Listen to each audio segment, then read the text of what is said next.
Bonjour, je suis Saber Abid, votre enseignant du module Les réseaux de neurones artificiels. Je vais vous donner dans cette petite vidéo une explication rapide du premier chapitre qu'on a intitulé Du neurone biologique au neurone formel. Alors dans ce chapitre, j'ai commencé par un petit historique donnant le début des réseaux de neurones qui a commencé depuis 1890. Bon, tout ça, vous pouvez le lire attentivement. Alors, tout ça a commencé à partir des études qui ont été faites sur le neurone biologique des êtres vivants. Alors, si on essaie de résumer rapidement l'anatomie du neurone, alors on peut dire qu'elle est composée d'un noyau qui existe dans un corps cellulaire, et ce corps-là, à partir de ce corps-là, on trouve des renflements qui sont les dendrites, et ces dendrites sont les senseurs, si vous voulez, qui vont être liés aux autres neurones à travers l'axone. Voilà, donc l'axone va faire une relation avec un autre neurone à travers les dendrites, et la zone de liaison est appelée la synapse. Alors, le résumé du fonctionnement de ce neurone biologique, c'est qu'au niveau du corps cellulaire, on aura un regroupement des différentes informations qui sont supposées du courant électrique. On aura un regroupement des différents courants électriques qui proviennent des dendrites, où on aura ici une sommation de ces intensités de courant. Voilà, si cette somme-là atteint un certain seuil, alors le neurone va à son tour émettre un courant à travers l'axone.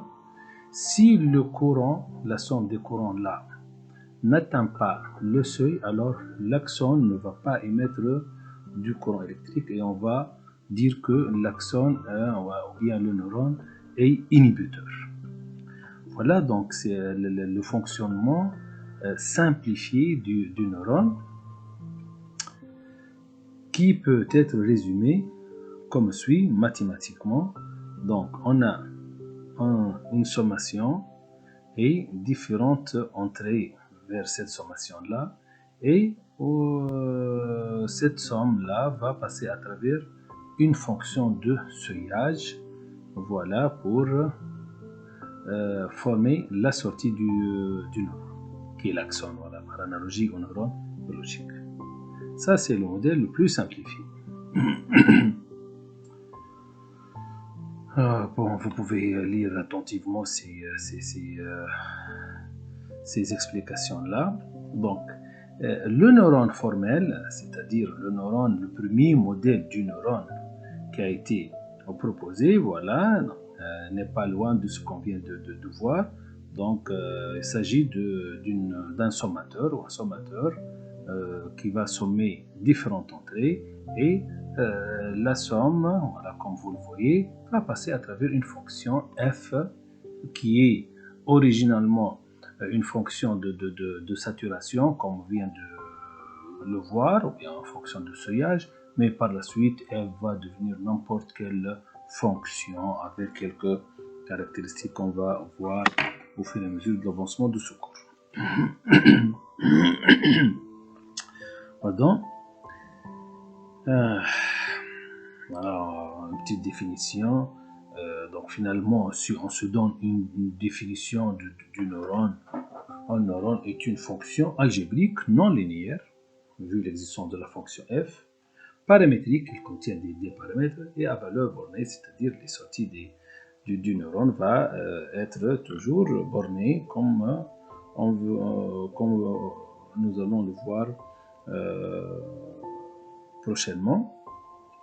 Voilà encore une autre modélisation, bien une autre représentation du neurone. Voilà. Maintenant, la chose qu'on doit peut-être mentionner, c'est que si on revient à la liaison synaptique ici, alors quand le courant passe de l'axone vers les dendrites aux autres neurones, alors il va passer à travers cette synapse-là. Alors au niveau de cette synapse, on aura une chute de tension. Donc on aura une modification de l'intensité du courant vu cette liaison-là. Pour modéliser cette modification-là, alors on va associer à chaque entrée un coefficient qu'on va appeler coefficient synaptique, donc en relation avec la liaison synaptique. Donc ce coefficient-là est un coefficient de pondération. Généralement, au début, en principe, il doit être inférieur à 1 puisqu'il va modéliser, si vous voulez, une chute de tension, mais par la suite, ce coefficient-là va appartenir à tout l'ensemble R quand on va donner le modèle général du neurone. Voilà, on va retrouver ça. Donc chaque entrée là va être multipliée par un coefficient synaptique associé à cette liaison-là. Bon, on n'a pas représenté ou bien indiqué qu'il y a un coefficient synaptique, mais implicitement on connaît que ça existe. Donc chaque coefficient est multiplié par un coefficient synaptique. Chaque plutôt entrée est multipliée par un coefficient synaptique.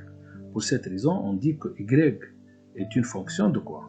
Voilà, donc est une fonction de l'ensemble des entrées et de l'ensemble des coefficients synaptiques. Maintenant, les entrées sont, voilà, représentent les données de mesure de notre problème par la suite, mais les coefficients synaptiques vont constituer les paramètres qu'on doit ajuster pour préparer un réseau de neurones ou bien un neurone à l'exploitation. Donc, mathématiquement, la sortie linéaire, donc ça, l'expression de la sortie linéaire qui est la somme des produits W fois X, bon, vous pouvez étendre cette sommation pour I égale à 0 et vous associer W0 à cette expression sans problème. Et puis, cette sommation-là va passer à travers une fonction d'activation f. F peut être une tangente hyperbolique ou n'importe quelle autre fonction non linéaire. Là, bon, ici on a la forme de la fonction non linéaire de fonction radiale de base, par exemple. Quelques types de fonctions d'activation les plus usuelles, la fonction tangente hyperbolique, la fonction bipolaire, la fonction binaire, etc. On trouve encore la fonction sigmoïde. La capacité de classification, c'est, si vous voulez, une évaluation. Pardon. C'est une évaluation de la capacité du neurone à distinguer entre les entrées ou bien à classifier les entrées selon des catégories. Alors,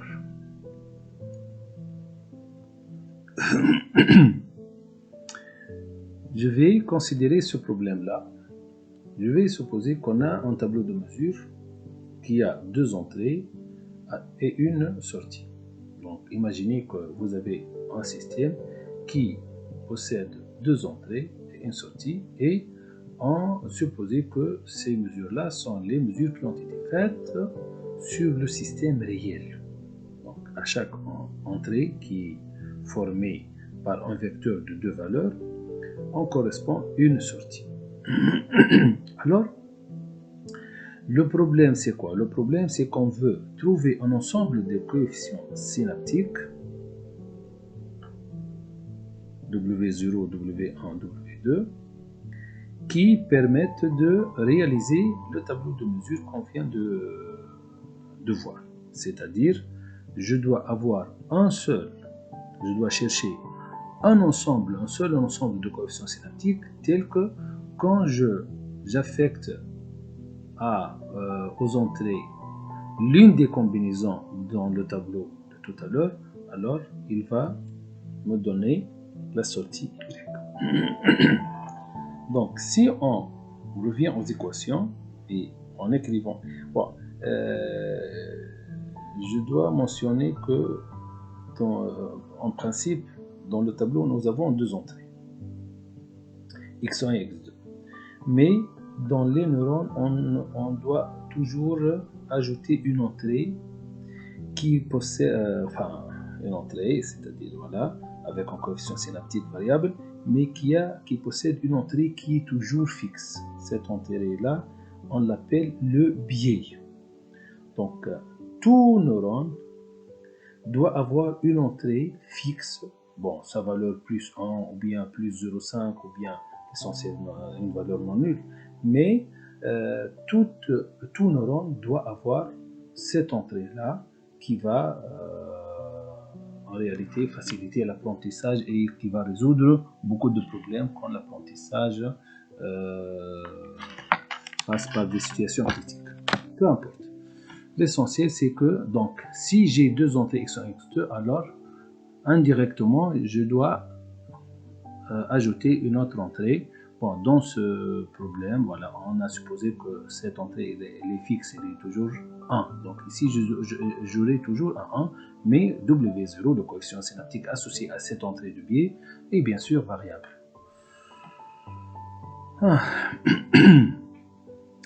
Donc, si on revient aux équations, alors quand on écrit S de K va s'écrire comment? Va s'écrire x0 qui est 1 fois W0 plus x1 W1 plus x2 W2 comme vous le voyez. Voilà.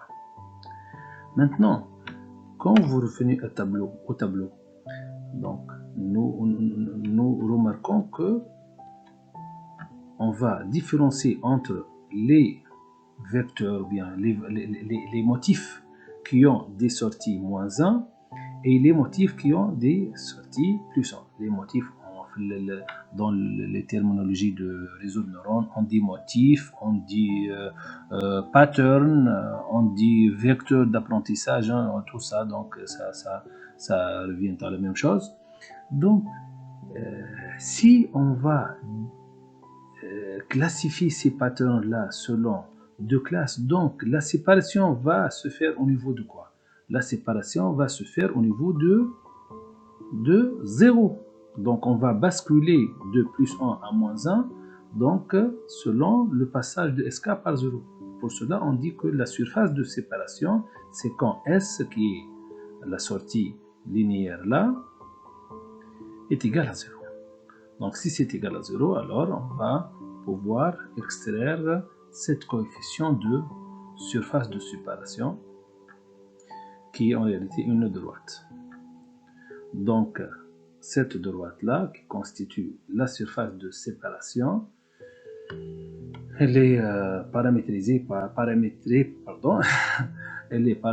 par les coefficients synaptiques. Donc vous voyez bien que si au pattern moins 1 plus 1, moins 1 plus 1, c'est celui-là, moins 1 plus 1. On va associer moins 1 et tous les autres, on leur a associé plus 1. Donc ça veut dire que ce pattern doit avoir une classe et les trois autres doivent avoir une autre classe. Donc en plaçant cette droite dans cette position là, on va pouvoir calculer la pente et le coefficient, la valeur à l'origine de la droite qui va déterminer W0, W1 et W2. Mais remarquez bien que dans ce neurone-là, nous avons trouvé une surface de séparation linéaire. Chose qui va limiter effectivement la capacité de séparation des neurones. Parce que imaginez que si on avait ce point-là, moins 1 plus 1, et ce point plus 1 moins 1, qui étaient affectés à la même famille, donc si on avait ce point et ce point appartiennent à la même famille et ce point appartiennent à la même famille, alors cette droite-là ne va pas pouvoir distinguer entre ces quatre patterns qui sont classifiés en deux classes. Parce qu'on doit avoir une surface de séparation non linéaire, par exemple une ellipse comme ça, ou bien on doit avoir peut-être deux droites séquentes de façon que deux points vont appartenir à une section et les autres vont appartenir à l'autre, au reste du plan. Ceci constitue la capacité de classification du neurone. Pour cela, pour résoudre de tels problèmes, alors on doit peut-être associer plus qu'un neurone, il faut ajouter donc d'autres neurones. D'où la nécessité de réseaux de neurones comme ça pour pouvoir augmenter la capacité de classification, augmenter la capacité d'apprentissage. Voilà, donc si on imagine associer deux neurones, chaque neurone possède une surface de séparation linéaire et le produit va avoir deux droites qui vont classifier le plan en deux parties. Voilà. Comme ça, si ce point et ce point appartiennent à la même classe, alors on va pouvoir leur associer cette zone-là.